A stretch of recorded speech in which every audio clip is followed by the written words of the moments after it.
இதுதான் நான் கொஞ்சம் சொன்ன முடியல, என் மேலே கோவப்படுற செல்ல பிள்ளை. நான் எல்லாமே என் செல்ல பிள்ளையாக தான் நினைப்பேன். ஆமாம், ஏன்னா இதுங்க அடித்தாலும் நான் பட்டுக்கிடுவேன். நான் வளர்த்த பிள்ளை மாதிரி. எத்தனை வருஷம் மக்களே?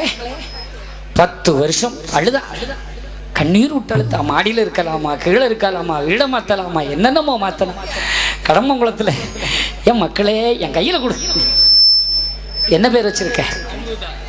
அமிர்தா. அமிர்தா ஐயாவை சேர்த்து பிடிச்சிக்க. புடி அங்க. நீ மைக்க பார்க்குறியா? பாடு. அப்பா அங்கே பாரு, அங்கே பாரு, அங்கே பாரு. பாலு அடிமக்கா.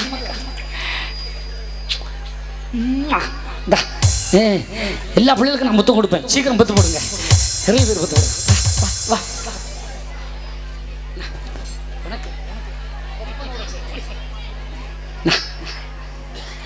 ஒன்று இப்படி திசைவேளை மேடையில் பார்க்கணுன்னு ஐயா எனக்கு சட்டம் தந்திருக்காரு மக்களே. அதனால தான் கைதட்டி வாழ்த்து சொல்லு மக்களே. சிரிக்கிற பத்தியா, சிரிக்கிற பத்தியா, சிரிக்கிற பத்தியா. நான் உனக்கு ஒன்றும் இல்லை மக்களே, இன்னும் ஒன்று தாரேன். ஐயாவா? ஆமாம், உனக்கு வேணும்ல, பிடிச்சிக்கோ. நல்ல உனக்கு ஐயா தருவாரேன். அன்னம் தருவார் தனம்.